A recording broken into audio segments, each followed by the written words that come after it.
kemudian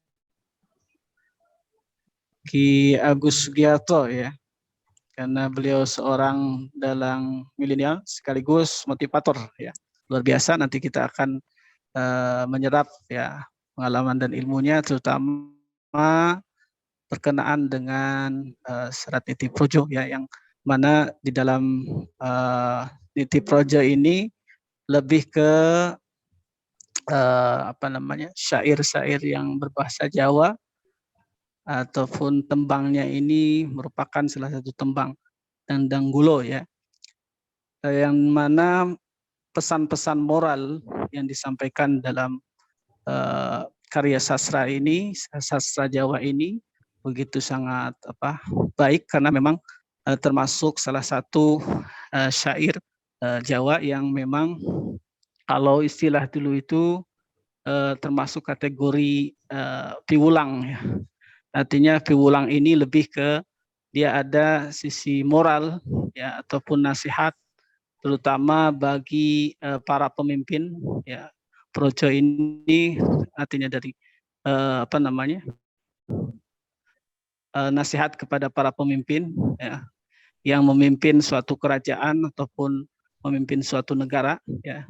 Saya kira banyak sekali di sana filosofi dari syair tersebut yang begitu dalam ya, yang insya Allah nanti kita akan mendengarkan sama-sama. RPI Jawa Tengah ini kita perkenalkan dulu, merupakan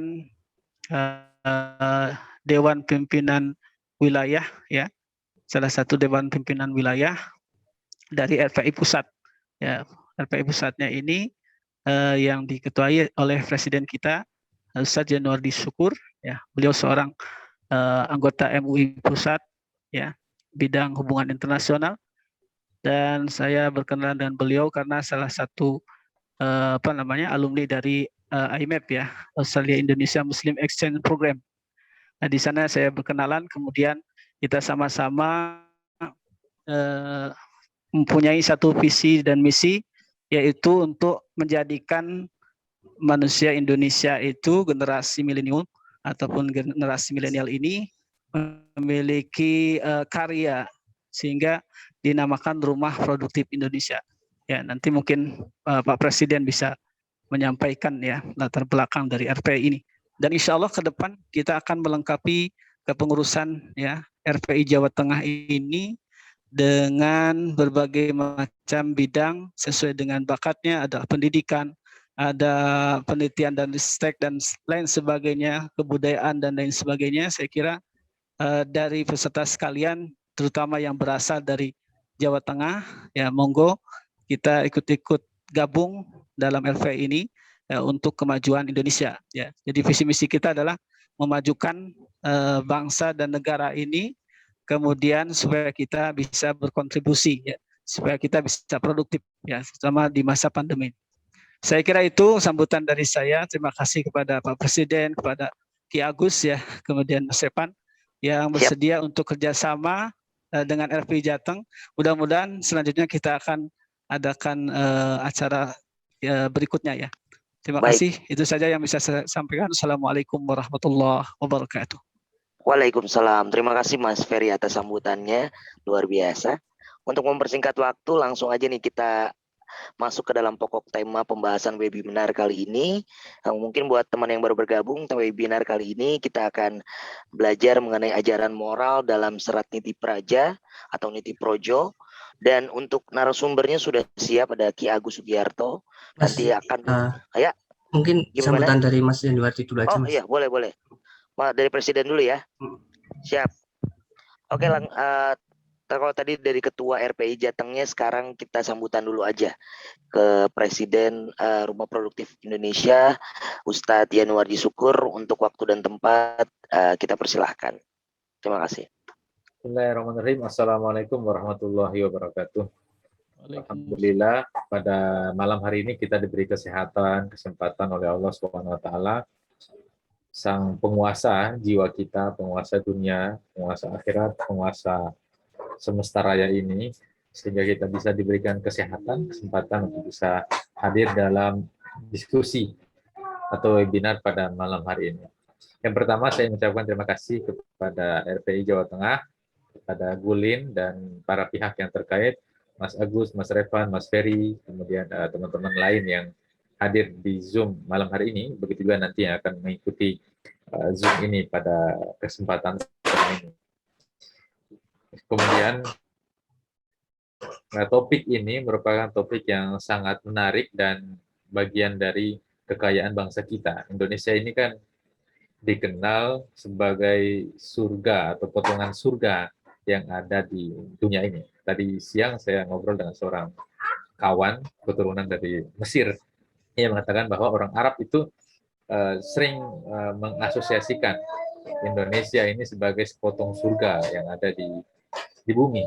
Karena banyak sekali yang ada kebaikannya di Indonesia ini. Apa yang disebut sebagai baldatun thayyibatun warabbun ghafur, satu baldah, satu negeri yang bagus, karena Indonesia ini dari Sabang sampai Merauke kita punya banyak hal-hal yang menarik ya, misalnya dari kesenian, kemudian sampai pada kuliner ya, orang yang suka apa namanya makanan itu banyak sekali, dia bisa mencicipi rendang, kemudian adat istiadat, sejarah kita, ada Sriwijaya di Sumatera, ada Majapahit di Jawa, ada Goa Talo di Makassar, ada Kerajaan Ternate di Dore, dan lain sebagainya. Jadi Indonesia ini sangat kaya. Dan apa yang kita bahas pada malam hari ini adalah bagian dari upaya untuk kita mengenali kekayaan bangsa kita. Jadi di 17.000 kurang lebih pulau yang ada di Indonesia ini terdiri dari sekian banyak kearifan lokal, local wisdom, diantaranya adalah serat Niti Praja yang akan kita diskusikan pada malam hari ini. Selanjutnya, teman-teman sekalian, serat Niti Praja ini sebuah serat yang ditulis pada abad ke-17 ya. Abad ke-17 berbahasa Jawa, dan intinya adalah berkaitan dengan leadership. How to manage yourself, how to be a good leader. Gimana cara mengatur dirimu, gimana cara menjadi a good leader for your country or your kadipaten atau kabupaten ya kalau di masa lalu itu. Jadi bagaimana cara seseorang mengatur dirinya. Jadi seorang pemimpin itu ketika dia mau menjadi pemimpin atau dia telah menjadi pemimpin, yang pertama harus dia ketahui adalah dirinya. Itulah kenapa dalam sebuah kearifan yang klasik ya disebut man arafa nafsahu faqad arafa rabbahu.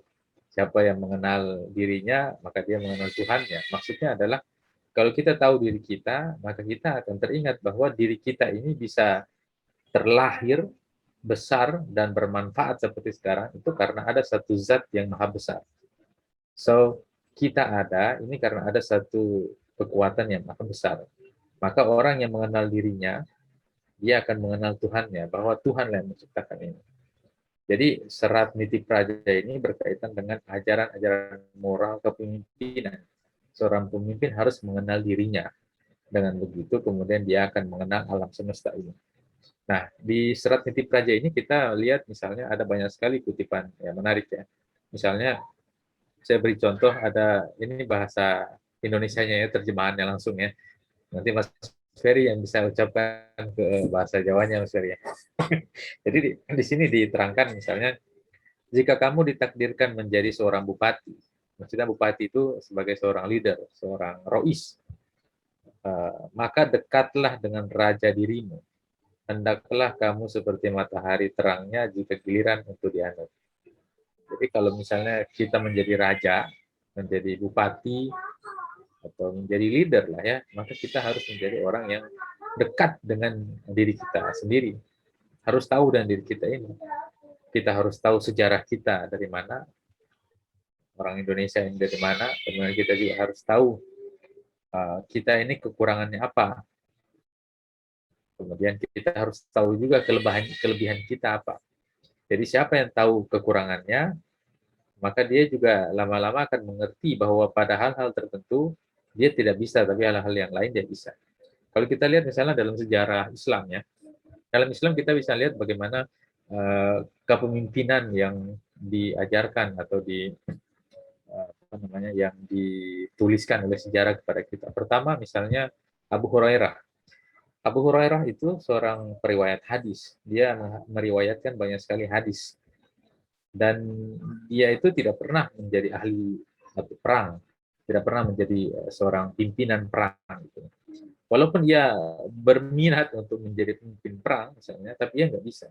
Kenapa? Karena dirinya itu, pengenalan terhadap dirinya, dia lebih kuat dalam hal tadi, keintelektualan, pada hafalan, ya kan, pada keilmuan.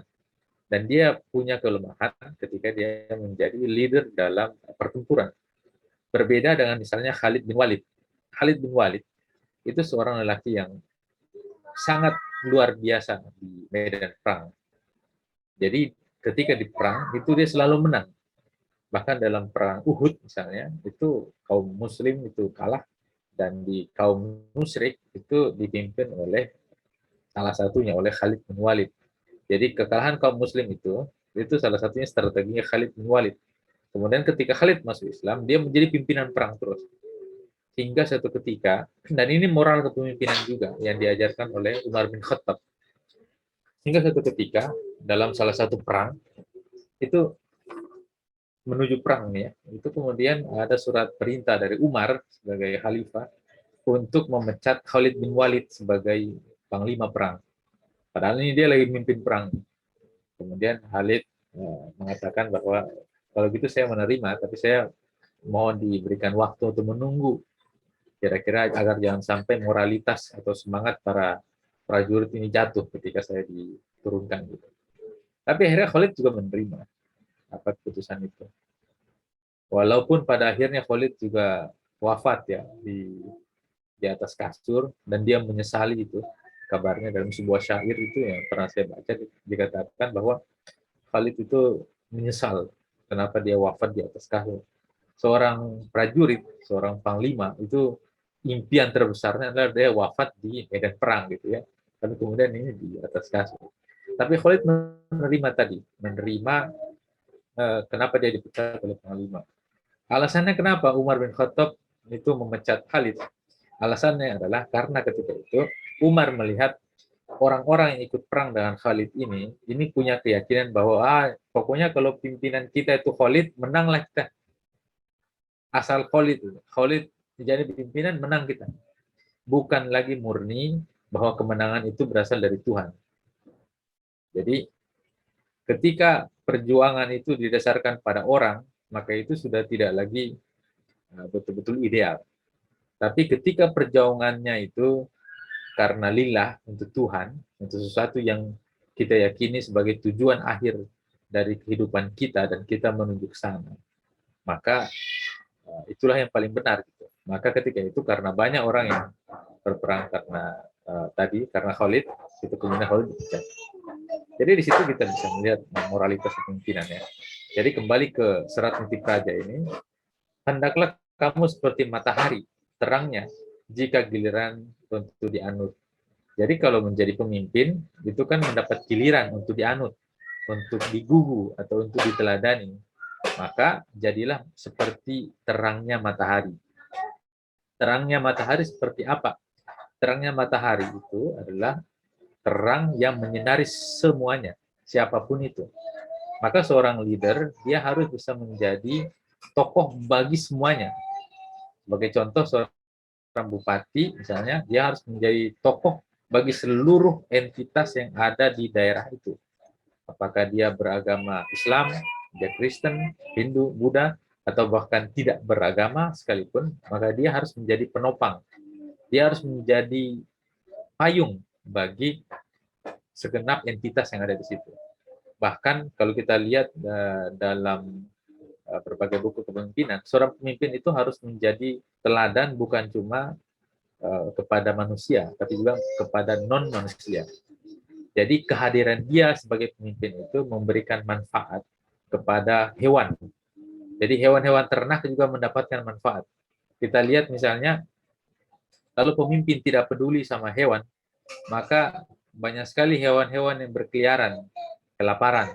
Seperti sekarang, di masa pandemi, itu banyak sekali kucing, itu yang tidak punya makanan. Sebagai contoh di kampus itu kan kucing biasanya dia dapat makanan itu kan dari kantin. Kalau penjualnya datang, kemudian mahasiswa datang membeli, maka sisa-sisa makanan itu kemudian dimakan oleh kucing. Nah, di masa pandemi, ini kan kantin tidak buka. Tapi gimana kasihan itu kucing-kucing makanannya? Makanannya dari mana dia? Memang namanya seluruh makhluk hidup itu sudah dijamin rezekinya. Tapi sebaiknya seorang pemimpin itu perlu sensitif dengan itu. Jadi dia memberikan manfaat tidak hanya untuk manusia, tapi juga untuk hewan. Itu kucing itu. Jadi kucing juga diberi makan. Saya ingat di masa pandemi beberapa waktu yang lalu itu saya jalan ke kampus dan saya bawa makanan. Saya bawa nasi, saya masukkan dengan beberapa inilah tambahan-tambahan dan saya berikan kepada kucing. Saya lihat senang betul kucingnya itu. Entah apakah mungkin dia sudah lama tidak makan nasi maksudnya, nasi ikan. Karena dari mana dia muncul nasi ikan di kampus? Kan nggak mungkin orang apa namanya tiba-tiba itu ada nasi ikan gitu ya, nggak mungkin ya. Pasti ada yang bawa gitu. Nah, kita bawa ke sana dan kita kasih sebagai tanda kita peduli kepada kucing-kucing itu. Bahkan ada mahasiswa, itu sekelompok mahasiswa yang bikin urunan. Ayo kita kumpul uang bagi para pecinta kucing. Jadi pecinta kucing itu kemudian ngumpulin duit, kemudian dibelikanlah makanan, diberikan untuk kucing-kucing itu.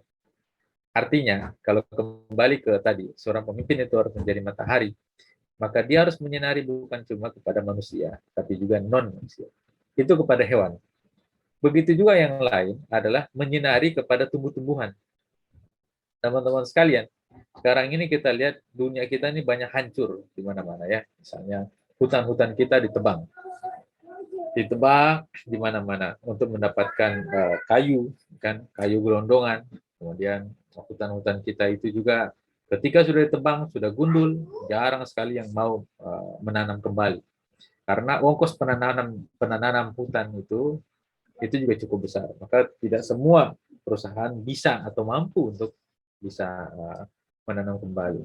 Padahal kalau kita pikir, seharusnya tanggung jawab pemimpin di level apapun itu, level kepala daerah kah, atau level perusahaan, dia harus bisa memastikan bahwa alam juga lestari. Jangan sampai alam ini menjadi rusak gara-gara dia. Itulah kenapa dulu, di zaman paling klasik, ketika Tuhan mau menciptakan Adam, itu kemudian malaikat bertanya, qalu ataj'alu fiha may yufsidu fiha. Malaikat tanya, wahai Tuhan kami, ataj'alu fiha, apakah engkau akan menciptakan fiha di al-ard ini, di bumi ini, tempat kita ini. Bumi ini satu bola dunia yang kecil, satu di antara sekian banyak bola-bola dunia yang ada di semesta. Ataj'alu fiha di sini, may yufsidu fiha. Orang-orang yang akan yufsidu fiha, akan membuat mafsadah, kerusakan di dalamnya. Nah, itu. Di zaman paling klasik itu Tuhan sudah kasih tahu, dan kita lihat sekarang ini banyak orang yang buat mafsadah. Hutan-hutan digunduli. Di Papua misalnya, terjadi banjir di beberapa tempat. Problemnya apa? Karena hutan gundul. Banyak tempat di Jakarta ini, banjir terjadi, bukan karena faktor airnya itu dari Bogor sana, kemudian dia turun sampai ke Jakarta, karena Jakarta itu lebih rendah. Bukan hanya karena itu, karena sampahnya itu ada di mana-mana. Kalau kita lihat Ciliwung itu sampahnya nauzubillah. Dan sampah-sampah itulah yang kemudian membuat mampet jalannya air itu. Sehingga kemudian terjadilah apa yang telah terjadi, itu banjir. Dan kalau kita lihat di got-got kita, selokan-selokan kita juga, selokan-selokan kita itu banyak juga yang mampet. Mampetnya karena apa? Ada di situ sendal bekas lah, ada di situ plastik lah, makanan lah, dan lain sebagainya. Begitu juga itu di tempat lain. Jadi taj'alu fiha may yufsidu fiha wa yasfiku dima'ah, dan makhluk yang yasfiku dima'ah, menumpahkan darah. Kita lihat banyak sekali pertumpahan darah yang terjadi di atas bumi. Mulai dari banyak sekali di masa perang-perang yang atas namakan agama, sampai pada misalnya berbagai perang ya, ketika 9/11 itu pembajakan pesawat terjadi ya, yang kemudian menabrak menara kembar WTC. Itu kemudian Presiden George W. Bush Junior itu kemudian langsung mendeklarasikan perang, war on terror. Langsung dia perintahkan pasukan untuk menyerang Timur Tengah. Yang diserang, yang dicari sebenarnya adalah Osama bin Laden, satu orang yang dianggap sebagai mastermind di balik gerakan Al-Qaeda. Tapi kemudian hancur negara-negara yang ada di sana. Iraknya hancur. Irak hancur. Alasannya Irak ini menyimpan senjata pemusnah massal. Padahal setelah dilihat-lihat tidak ada senjata di sana yang dimaksud dengan weapon mass destruction, ya, kurang lebih seperti itu. Jadi senjata pemusnah massal nggak ada di sana. Kemudian diserang lagi ke Afghanistan, ya. Afghanistan diserang, bahkan kurang lebih 20 tahun itu orang Afghanistan berperang melawan Amerika Serikat dan pasukan sekutu. Sebenarnya yang mereka cari cuma satu orang, Osama bin Laden dan jejaringnya, tapi kemudian Afghanistan hancur. Maka sekarang ini rekonstruksi Afghanistan ini tidak mudah. Apa yang dilakukan oleh Pak Yusuf Kalla lewat diplomasi ke sana, bertemu dengan dua kelompok Taliban, dia bertemu, kemudian dia bertemu juga dengan kelompoknya pemerintah. Itu juga tidak mudah untuk bisa meyakinkan keduanya untuk bisa berdamai, gitu ya. Nah, itu bagian dari kerusakan-kerusakan tadi. Maka apa yang disebut malaikat tadi itu sebagai apakah engkau akan menciptakan orang-orang yang merusak, kemudian menumpahkan darah? Itu sudah terjadi di muka bumi. Dan bukan cuma itu, banyak sekali yang terjadi di mana-mana, ya. Nah, kita kembali ke sini. Jadi pemimpin harus menjadi matahari yang bisa menyinari semuanya kepada manusia dan kepada non-manusia.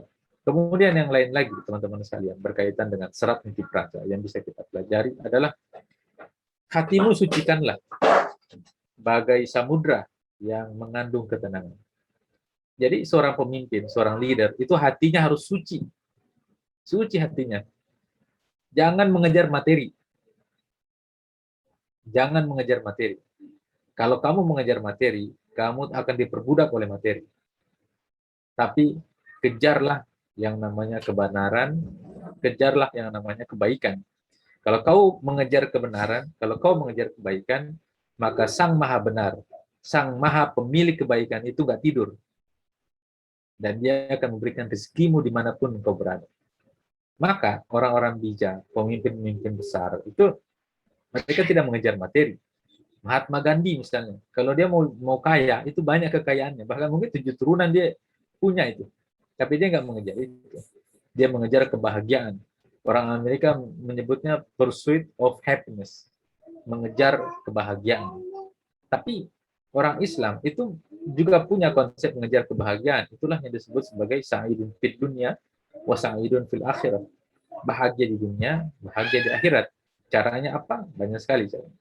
Jadi seorang pemimpin itu, teman-teman sekalian, dia harus bisa menjadi orang yang hatinya suci. Maka orang yang hatinya suci itu kayak samudra. Samudra yang luas itu, teman-teman sekalian. Kalau dilempari satu kotoran, kita lempar ini, misalnya kita naik kapal, kita lempar satu kotoran, kotorannya satu drum, kita lempar. Itu samudranya nggak akan berpengaruh apa-apa. Kenapa? Karena dia sangat luas. Maka orang yang ingin menjadi pemimpin, maka dia harus punya hati seluas samudra. Hati seluas samudra itu, walaupun dibully orang, mau orang bully kiri, kanan, atas, bawah, depan, belakang, mau dia dihina, atau dia apapun itu yang menyerang dia tetap kuat. Hatinya itu sangat luar biasa. Jadi hatinya itu sangat sangat luas gitu. Dan itulah yang dicontohkan oleh para pemimpin besar. Misalnya Nabi Muhammad SAW dan lain sebagainya. Jadi itu beberapa ajaran teman-teman sekalian yang ada di Serat Inti Praja yang saya coba kontekstualisasikan dalam konteks kita hari ini. Saya kira nanti Mas Agus akan bisa menjelaskan lebih banyak ya kepada kita semua. Dan terima kasih bagi teman-teman sekalian sudah hadir dalam webinar kita pada malam hari ini. Semoga sukses untuk kita semua dan mari kita sucikan hati dan milikilah hati yang luas, seluas samudra di lautan. Saya kira itu saja. Amin. Terima kasih. Assalamualaikum warahmatullahi wabarakatuh. Waalaikumsalam. Waalaikumsalam. Luar biasa Ustadz Januari, syukur atas tadi pemaparan dan mengenai niti projonya. Dan intermezzo sedikit, nama saya juga ada Adityanya dalam arti matahari tadi. Jadi lebih pede juga, jadi wah saya menerangi. Iya. Betul ya. Iya, dan terima kasih juga tadi buat Ustadz juga tadi udah luar biasa. Nanti kita punya sesi termin tanya jawab buat yang tadi udah ada bertanya, ditahan dulu pertanyaannya. Langsung aja mungkin Mas Agus Sugiarto nih bisa menambahkan lebih ke apa ya, kearifan lokalnya nih dalam ajaran moral dalam serat niti projonya. Untuk Mas Agus, waktu dan tempat saya persilahkan. Terima kasih. Ya Mas, terima kasih Mas. Selamat malam. Assalamualaikum semuanya. Terima kasih Mas Ferry dan Pak Presiden Mas Januari Syukur yang telah bisa hadir dalam acara malam hari ini. Saya mewakili juga dari Golin untuk acara malam hari ini. Langsung saja, sepertinya tadi Mas Januar sudah menjelaskan secara universal dan lumayan kompleks dari sisi ini ya, berbagai macam bidang dan juga pandangan dari sudut pandang universalnya, masa lalu, masa depan, dan juga ajaran-ajaran di Islam itu sangat universal. Kalau saya akan lebih membahas tentang ke sisi pemimpinan Jawa itu. Langsung saja saya akan coba share screen untuk materinya. Sudah bisa dilihat Bapak Ibu sekalian? Sudah ya, alhamdulillah. Kalau sekolah bakat itu sendiri, ini Pak Pres perkenalkan sekolah bakat itu bagian dari Golin dengan semboyan ini Insaloka Sung Sampurna. Jadi saya terinspirasi dari Ki Hajar Dewantoro, itu intermezzo terkait dengan sekolah bakat bagian dari Golin. Mas Januar barangkali nanti bisa kerjasama dengan RPI ke depannya gitu. Nah, ini judulnya adalah ajaran moral dalam serat niti praja. Tadi sudah dijelaskan bahwa serat niti praja itu dibuat pada abad ke-17 oleh Sultan Agung. Jadi tujuannya memang untuk ini ya, ke bawah-bawahannya ataupun ke pemimpin-pemimpin daerah, misalnya setingkat bupati, dan ini bisa diterapkan di era sekarang terkait dengan memimpin sebuah perusahaan, instansi, organisasi, ataupun hal yang paling kecil, yaitu memimpin diri kita sendiri, gitu kan. Nah, kita langsung saja dari sisi ininya. Nah, dalam birokrasi di Keraton Jawa itu ada istilah ratu-ratu binatara yang memiliki 3 macam. Nah, apa itu 3 macam wahyu itu? Yaitu wahyu nubuah, wahyu hubuah, dan wahyu wilayah. Jadi wahyu nubuah itu adalah kedudukan raja sebagai wakil Tuhan. Jadi dalam filosofi masyarakat Jawa itu raja itu diibaratkan sebagai wakil Tuhan, sehingga dalam ini filosofi masyarakat Jawa pada waktu itu lebih menekankan bahwa ucapan sang raja ini adalah seperti perwakilan dari Tuhannya. Jadi dinurut, nurut kalau orang Jawa bilang itu manut dan nurut gitu. Dan sedangkan kalau wahyu hukumah itu menempatkan raja sebagai sumber hukum. Jadi seperti pada zaman dulu itu ada kerajaan namanya Kalingga. Kalingga yang mungkin sekarang adalah Jepara, itu ada Ratu Sima ya dulu namanya. Itu Ratu Sima itu ketika memberikan hukumannya itu sangat adil, bahkan ketika anaknya sendiri melanggar aturan itu langsung dihukum tanpa tebang pilih. Nah, ini bisa menjadi pembelajaran bagi kita pada saat ini, karena ya kita sebagai warga negara tentu banyak atau sering melihat fenomena gitu kan, hukum tumpul di atas itu kan, runcing di bawah. Nah, ini mungkin bisa menjadi refleksi ataupun cerminan ataupun pembelajaran bagi kita bahwa kita bisa menggali nilai-nilai luhur dalam serat ataupun kitab-kitab dari peninggalan leluhur kita. Gitu. Salah satunya adalah serat niti praja. Kemudian yang ketiga adalah wahyu wilayah. Wahyu wilayah itu raja sebagai berkuasa untuk memberikan pandam panguaban, artinya memberikan penerangan dan pelindungan bagi rakyatnya. Tadi seperti yang Mas Rifan bilang, namanya Mas Rifan itu belakangnya ada Adityanya, artinya matahari. Nah, sama seperti bahwa di seorang raja itu bisa memberikan perlindungan atau memberikan rasa nyaman atau menjadi penerang bagi yang gulita, memberi jalan bagi petunjuk. Nah, seperti tadi kalau dalam hal universal itu kita melihat bahwa Rasulullah gitu kan yang tadi dicontohkan sama Pak Ustadz Yanuardi Syukur itu seorang pemimpin itu adalah menjadi penerang atau menjadi solusi atau menjadi jalan petunjuk bagi pengikut-pengikutnya supaya nggak tersesat. Jadi ini filosofinya mungkin kalau di dalam universal itu lebih ke arah yang lebih luas, tapi di dalam budaya Jawa pun ini sudah dikenal pada masa abad 17 itu, seperti di pemerintahan pada saat serat niti praja ini diciptakan atau dibuat. Nah, kita lanjut ke slide berikutnya, yaitu filosofi tentang keraton orang Jawa. Jadi pada slide ini, pada intinya saya akan mencoba untuk poin-poinnya. Jadi di poin-poin di sini itu ada orang Jawa, kemudian Sultan Agung, serat niti praja, kearifan lokal, budi pekerti, dan kepribadian bangsa. Jadi di sini kita berbicara dari hal yang paling kecil, yaitu di mana pada orang Jawa itu menganggap bahwa keraton itu adalah sebuah kosmos atau sebuah hal yang sakral, yang penting bagi filosofi orang Jawa itu sendiri. Dan pada saat itu memang serat niti praja diciptakan oleh Sultan Agung pada saat era kepemimpinannya untuk menghimpun ataupun mempelajari cara etika kekuasaan atau mimpin seorang ini ya, seorang Sultan Agung memimpin Mataram yang penuh dengan kearifan lokal. Terus kemudian dahulu juga sastranya bermutu tinggi. Jadi kalau orang dulu itu berdebat dengan ini literasi yang sangat tinggi. Kalau orang sekarang kan ya mungkin harus belajar lebih dalam lagi tentang hal-hal itu, ataupun bisa menjadi tolak ukur bahwa ternyata orang dulu pun karya sastranya sangat bermutu tinggi dan juga berkaitan dengan kearifan lokal gitu. Dan di sana nggak hanya mempelajari tentang misalnya kayak serat niti praja itu kan salah satu serat piwulang. Nah, di situ nggak hanya serat piwulang saja, jadi juga ada serat tentang sejarah, juga serat tentang ini cerita-cerita tentang ini ya, kearifan lokal ya, kayak ini di kitab Pararaton, kemudian kitab Sutasoma itu kan menjadi juga salah satu ini ya pandangan bagi orang Indonesia pada saat ini, termasuk Pancasila dan juga Bhinneka Tunggal Ika mungkin kan diambil dari bahasa Sangsekerta itu sendiri. Kemudian dalam hal ini serat niti praja itu juga membentuk budi pekerti yang luhur dan kepribadian bangsa. Nah, ini juga sebenarnya sangat penting ya bagi generasi milenial saat ini, kita membentukkan sosok ataupun seorang jati diri dari leluhur-leluhur kita. Jadi misalnya nih pedoman-pedoman saat ini kan kita harus mengetahui jati diri seorang bangsa, seperti tadi Mas Yanuardi jelaskan sudah gamblang dan sangat jelas itu bahwa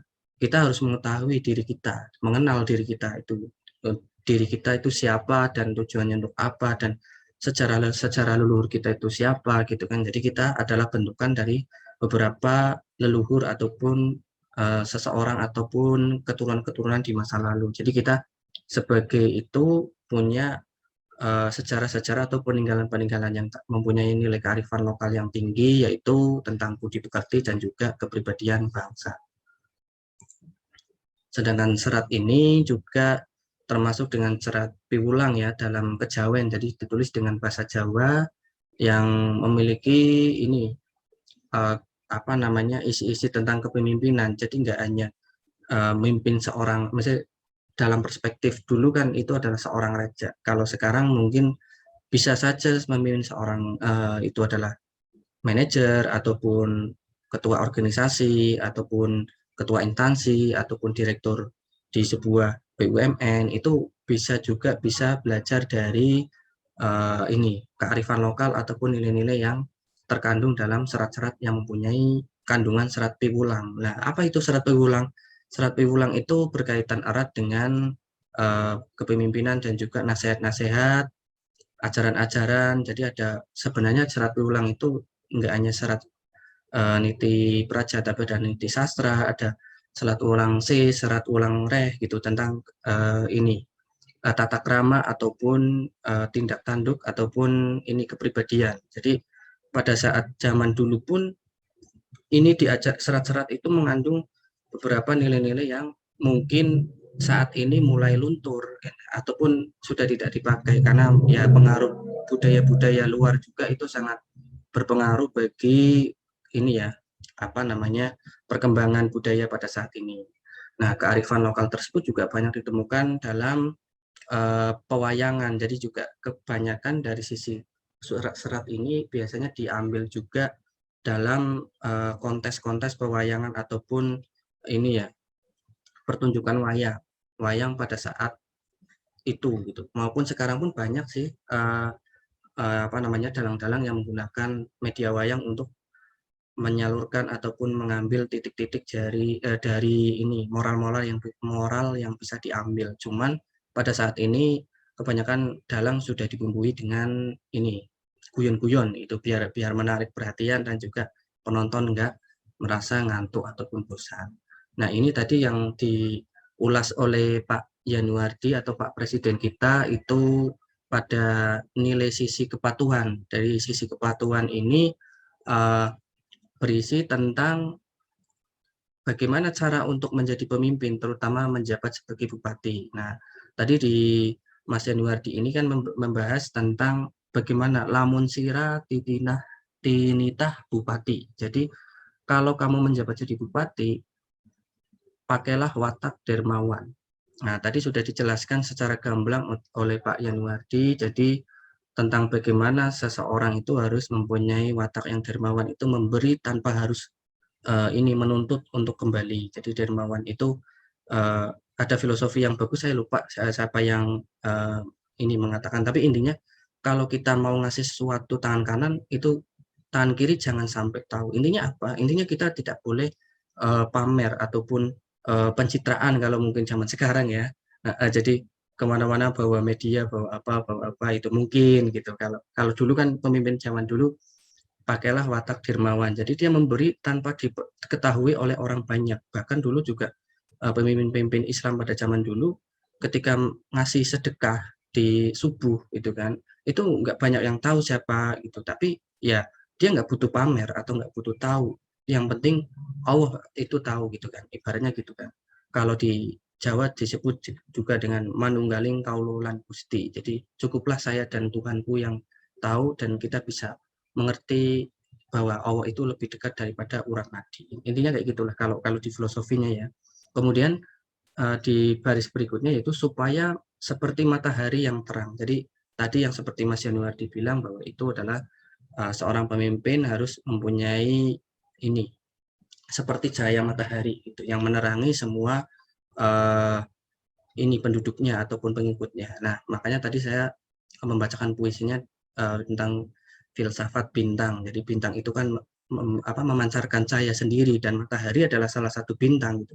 Bedanya bintang sama bulan itu kalau bintang itu tidak mengalami ketergantungan gitu kan. Kalau bulan itu tergantung daripada matahari gitu. Jadi misalnya kita harus memilih, ya kita harus memilih menjadi bintang. Jadi kita harus mandiri, berdikari dan bisa memberikan manfaat bagi orang lain. Itu filosofinya seperti itu kurang lebihnya.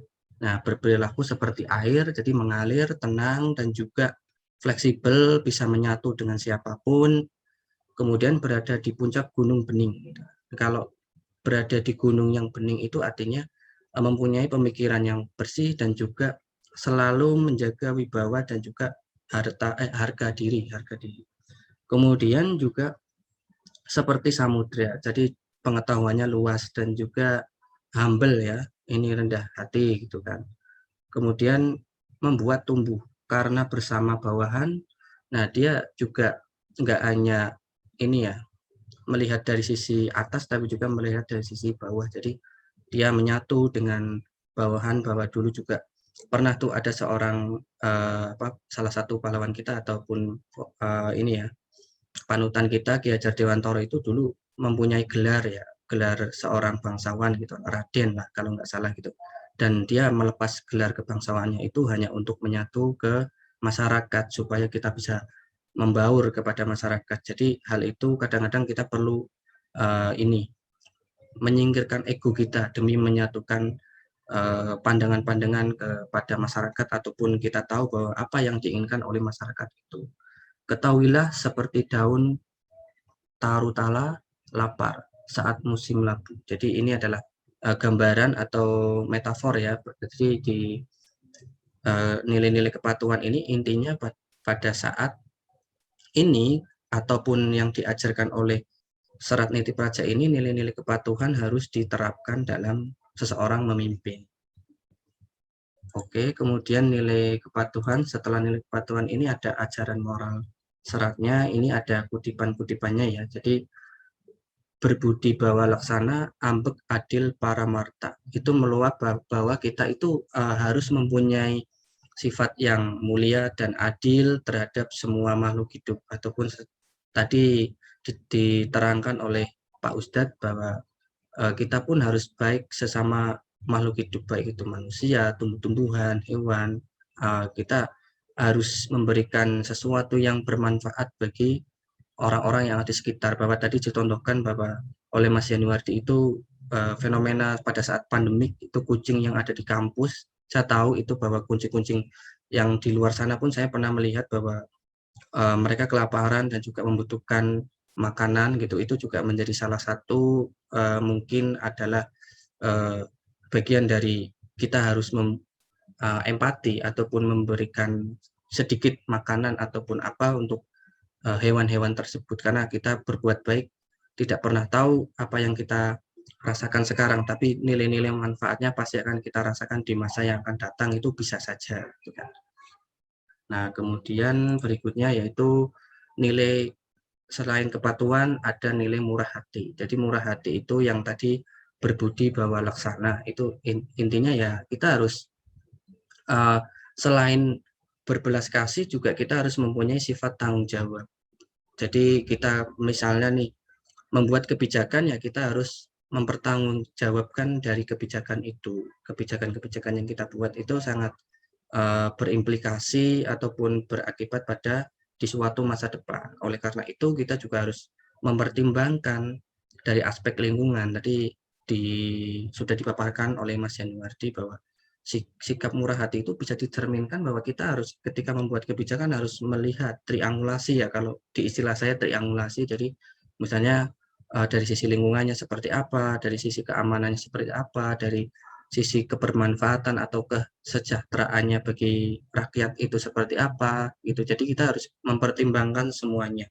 Oleh karena itu biasanya harus ada tim untuk merembuk semuanya agar keputusan-keputusan yang diambil itu menjadi maksimal. Nah, sikap murah hati ini sangat kita perlukan di era sekarang ya, karena banyak tadi juga ada yang sudah nanya kalau nggak salah tentang apakah kandungan-kandungan atau nilai-nilai yang ada di serat niti praja ini bisa diterapkan di zaman modern seperti ini yang ya sesuai dengan fenomena saat ini kan banyak politisi-politisi yang mempunyai kepentingan. Nah, ini ada tembang Dendang Bulu lagi yang intinya itu bercerita tentang ini ya, bagaimana kita apa ya meminta ataupun menyerahkan ini filosofi ya, bahwa di dalam Dendang Gulo ini kan sebenarnya tembang ya, jenisnya tembang atau nyanyian Jawa.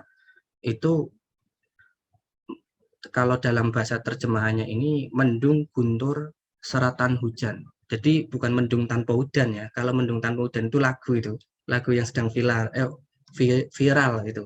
Mendung tanpa hujan yang ramai di media-media. Kalau mendung guntur seratan hujan yang diminta oleh pegawai diserahkan badannya. Jadi tentang pengabdian, bagaimana seorang raja itu ataupun pemimpin itu adalah harus arif dan bijaksana dan juga berani berkorban bagi masyarakatnya ataupun orang-orang yang dipimpinnya, ataupun misalnya dari hal yang paling kecil adalah menjadi kepala keluarga, bahwa dia rela hujan, kena badai, kena matahari, ataupun kena pagi, panas, siang, sore, malam, itu kita harus mendapatkan sesuatu yang pengorbanan yang bermanfaat bagi kehidupan orang lain gitu. Harus berkorban lah intinya gitu. Dan juga misalnya harap-harap supaya mendapat busana buga, putri dipuja-puja, itulah kehendak karyawan. Kalau menghindari dana anugerah, pendukung jadi sepi. Jadi ibaratnya berkaitan dengan seorang pemimpin yang ini ya, terkait dengan harta atau dana atau biasanya kalau misalnya sesuatu yang dipuja-puji itu artinya bisa mempunyai dana yang besar gitu. Tapi ini intinya bahwa seorang pemimpin ini nggak harus berbusana yang mewah-mewah ataupun ini ya menampilkan sesuatu yang mencolok, tapi disesuaikan dengan tempatnya saja. Misalnya di tempat yang biasa ya biasa, di tempat yang resmi ya resmi, di tempat yang harus membuat kita pakaian kita bagus ya bagus sesuai dengan situasi dan kondisi. Nah, itu adalah yang diinginkan oleh bawahan atau inginkan oleh rakyat, bahwa raja yang mempunyai ataupun sosok pemimpin yang sederhana itu adalah sederhana dan merakyat itu adalah biasanya yang dicari-cari oleh masyarakat pada zaman saat ini juga. Nah, contoh pemimpin yang nggak mewah ataupun yang merakyat itu bisa menjadi alternatif mengapa rakyat itu mencintai itu kan. Kemudian menghindari dana anugerah pendukung jadi sepi. Jadi ini ya terkait dengan kita nggak harus punya dana dulu. Kalau mungkin sekarang kan kalau mau nyalek ataupun apa harus mempunyai dana ataupun apa. Nah, itu adalah salah satu elemen saja. Tapi menurut saya di dalam Tembang Dendang Gulo ini menceritakan bahwa dana ini adalah yang dimaksud bagi orang-orang. Jadi untuk kesejahteraan kita membutuhkan pekerjaan ataupun ini ya perjuangan dalam mencari nafkah gitu kan. Kalau orang Jawa bilang ngangsu kawruh gitu kan, harus baik itu menuntut ilmu ataupun belajar ataupun bekerja itu harus tersedia bagi masyarakatnya supaya masyarakat ini mendukung ataupun menjunjung tinggi nilai-nilai yang ada diterapkan oleh raja itu atau pemimpin itu. Jadi nggak sepi. Jadi dia mencintai. Yang dimaksud dengan mendukung itu adalah mencintai pemimpin itu supaya pemimpin itu terus melakukan hal-hal yang baik dan rakyatnya itu mendukung apa-apa kebijakan yang telah akan dikerjakan oleh pemimpin itu. Kurang lebihnya seperti itu. Kemudian ini yang terakhir adalah tentang kesetiaan kepada negara. Jadi kalau di sekarang mungkin adalah bela negara ya, ataupun cinta tanah air. Jadi di Serat Niti Praja pun mengajarkan tentang bagaimana kita harus setia kepada negara, mengabdi. Nah, ini kita dituntut untuk berperilaku jujur dan adil gitu kan.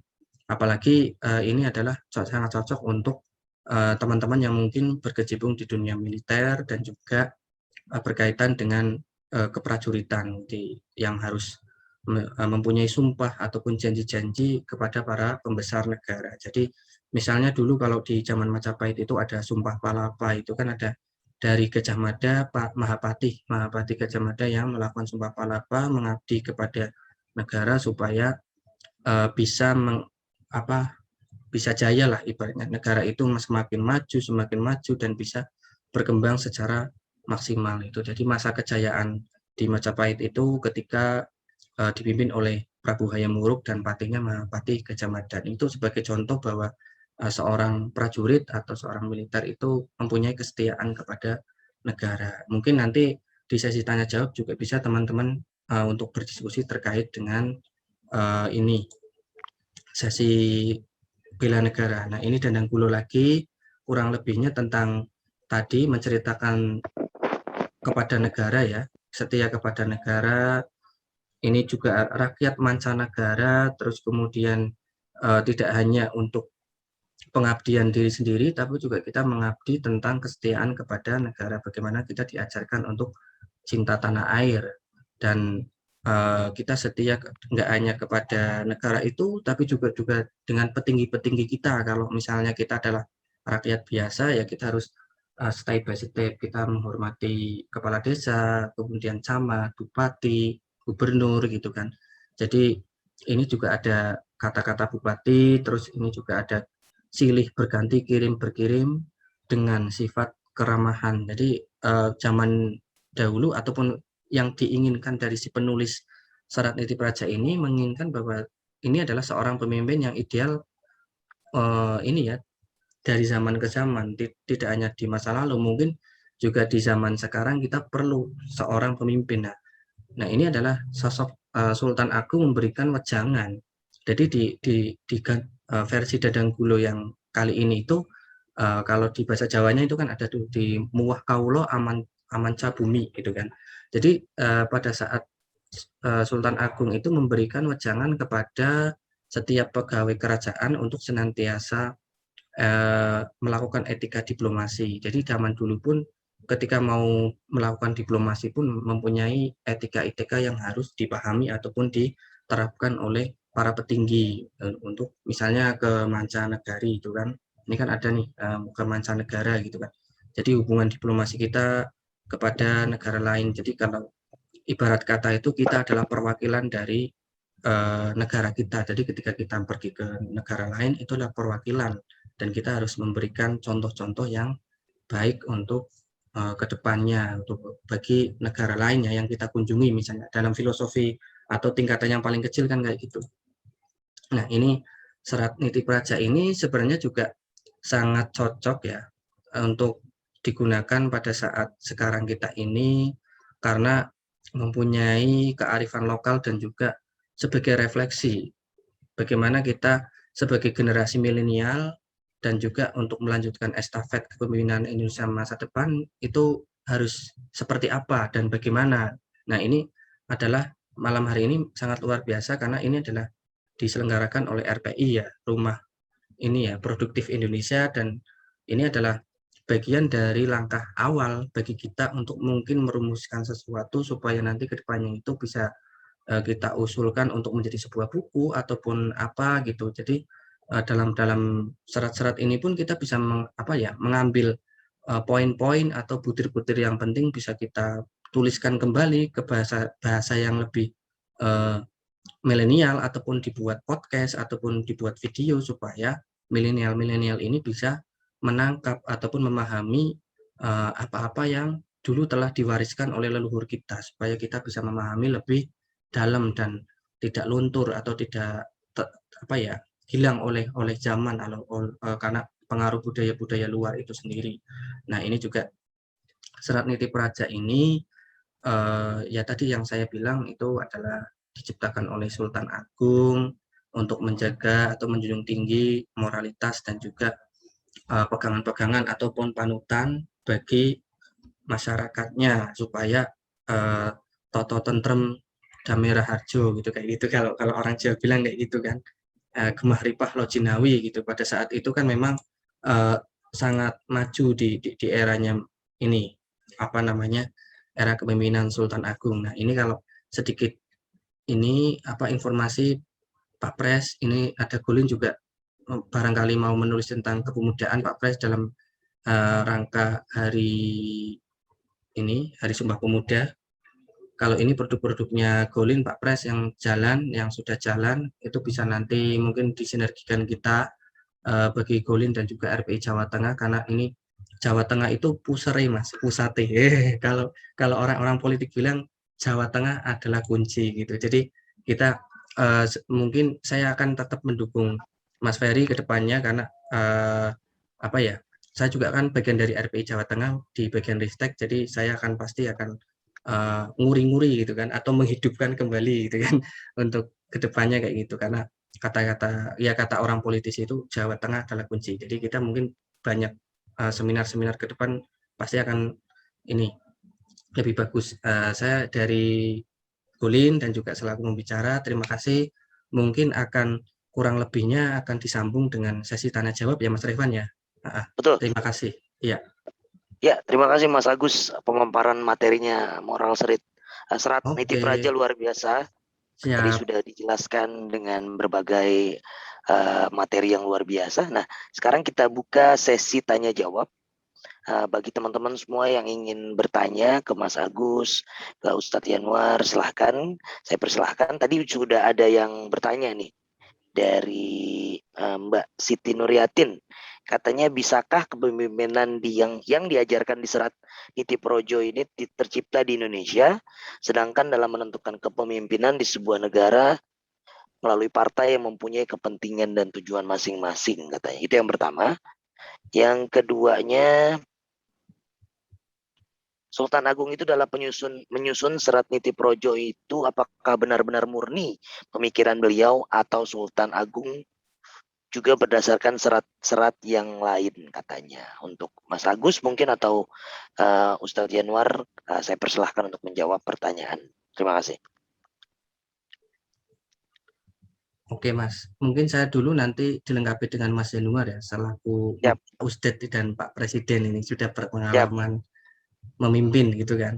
Nah, kalau saya sendiri menjawab yang pertama tadi terkait ini ya, Serat Niti Praja ini apakah bisa diterapkan di era zaman sekarang? Ya, kalau di Republik kita pada saat ini memang ada berbagai macam kepentingan ya dalam menentukan pemimpin ya. Nah, tapi ini bisa menjadi salah satu refleksi ataupun referensi bagi ke depan mungkin kita sebagai milenial gitu kan. Namanya periodisasi kepemimpinan kan pasti akan ada zamannya, Mbak. Jadi ada di mana zaman itu akan berganti. Nah, kalau sekarang kan masih dipimpin oleh senior kita, era di atas kita gitu kan. Nah, kita ya harus membuat suatu inilah langkah yang mungkin melalui buku ataupun ini tadi podcast-podcast yang sifatnya menyebarkan kebaikan. Jadi memang nggak bisa mutlak untuk apa namanya apakah bisa diterapkan ataupun tidak karena memang ya pasti dalam memilih pemimpin kan ada yang sesuai dengan kriteria karena untuk saat ini setahu saya kalau mau jadi misalnya kayak presiden ataupun bupati ataupun gubernur harus melalui partai sedangkan mungkin di partai-partai saat ini kan poin-poinnya atau elemen-elemennya itu sangat banyak nggak hanya misalnya orangnya baik saja tapi juga harus misalnya punya ini kriteria ini itu dan lain sebagainya itu kan masing-masing partai banyak ya untuk kriterianya dan itu beda-beda juga dari masing-masing salah satu partai ada yang lebih condong misalnya saya lebih memilih sosok pemimpin yang agamis yang nasionalis atau yang apa gitu kan beda-beda juga itu dan itu ya kalau jawaban saya sebagai generasi milenial kita harus mencoba untuk nah nanti kan 10 tahun 15 tahun ataupun 20 tahun yang akan datang ya eranya kita gitu nggak mungkin mereka terus gitu kan dan kita kalau ibaratnya kalau orang Jawa bilang nguri-nguri budaya ataupun nguri-nguri tentang kearifan lokal dari sekarang ya mungkin kita bisa panen di 20 ataupun 30 tahun yang akan datang gitu karena kita harus mulai menanam kalau ingin panen di kemudian hari. Kalau jawaban saya gitu sih Mas kalau yang terkait dengan ini ya bisa atau tidak. Kemudian yang kedua apa Mas tadi Mas pertanyaannya? Pertanyaannya Sultan Agung itu dalam menyusun Serat Niti Projo itu apakah benar-benar murni pemikiran beliau atau Sultan Agung juga berdasarkan serat-serat yang lain katanya. Kalau yang saya amati sih seorang pemimpin itu di zaman dulu kalau nggak salah Sultan Agung itu kan ada tuh filmnya ya itu juga kan dia pernah mondok ya atau pernah berguru gitu.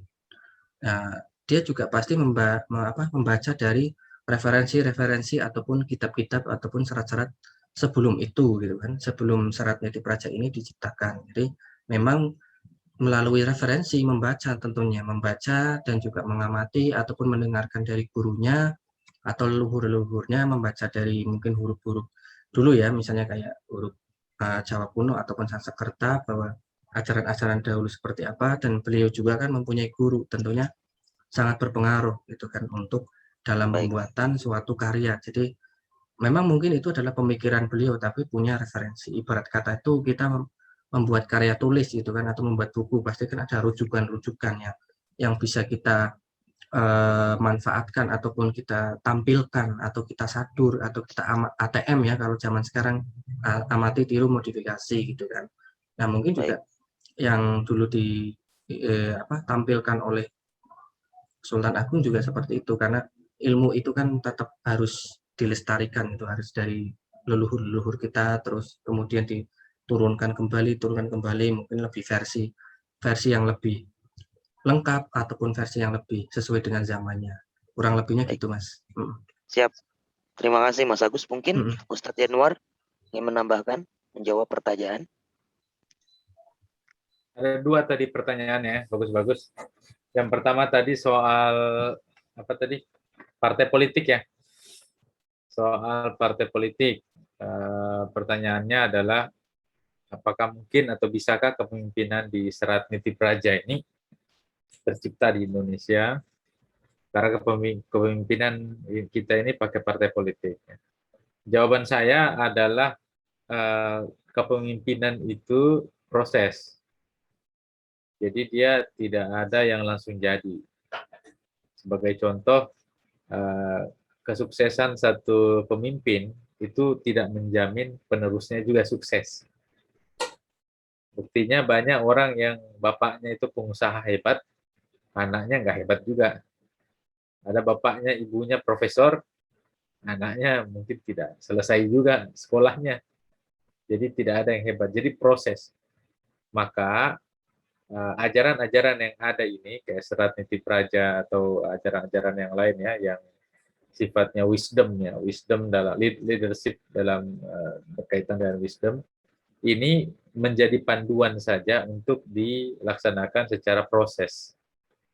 Jadi kalau seorang jadi pemimpin, ya lakukanlah itu semampu yang dia bisa lakukan. Sebagai contoh, Bung Karno, kalau kita lihat ke Indonesia.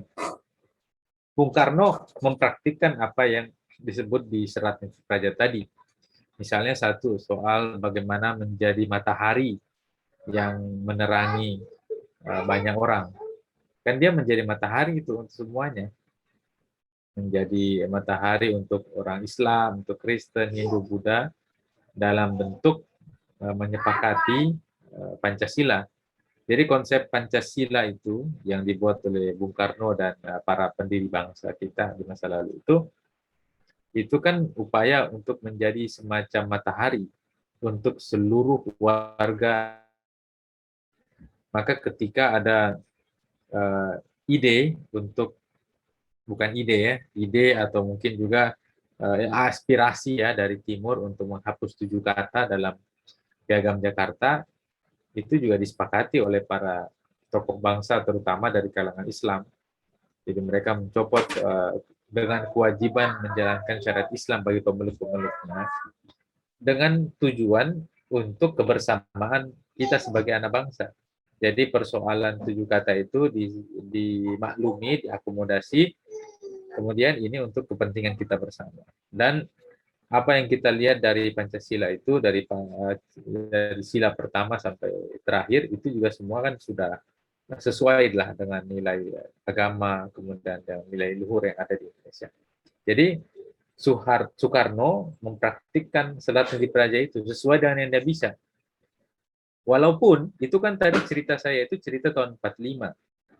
Cerita Fir'aun dalam agama itu kan cerita tentang ujian yang sangat besar. Orang yang belum punya kekuasaan, ya mungkin berpikir, seharusnya namanya berkuasa itu harus adil dong. Harus adil, harus peduli sama orang. Tapi ketika orang sudah ditampuk kekuasaan, itu keadilan sudah susah untuk diwujudkan. Sangat susah. Makanya teks dalam Al-Quran itu sampai sekarang tidak berubah. I'dilu huwa aqrabu littaqwa. Nggak ada yang bisa ubah itu. Berlaku adillah, karena adil itu dekat kepada takwa. Terutama ini kepada para pemimpin. Baik, terima kasih. Mungkin ada lagi teman-teman yang ingin bertanya kepada narasumber kita. Dipersilahkan. Satu pertanyaan lagi karena sudah tepat jam 9. Masih di mute tuh masalah. Ya sudah cukup saya kira. Cukup. Luar biasa ya. Nah, oke. Sebelum itu, sebelum kita tutup, saya ucapkan dulu terima kasih kepada narasumber, Mas Ferry, Ustadz Yanuar, dan teman-teman penonton yang hari ini bergabung di webinar Ajaran Moral dalam Serat Niti Praja. Dan terima kasih juga buat teman-teman semua, Mas Ferry dari RPI Jawa Tengah, ada Pak Presiden Rumah Produktif Indonesia, dan Mas Agus. Terima kasih, dan teman-teman semua. Mungkin nanti di lain kesempatan kita bikin event atau webinar yang luar biasa lagi. Akhirul kalam, wassalamualaikum warahmatullahi wabarakatuh. Terima kasih. Waalaikumsalam warahmatullahi wabarakatuh. Saya foto dulu foto. Foto. Ya. 1, 2, 3. Oke. Oke Mas, thank you Mas. Saya close dulu ya Mas ya. Oke.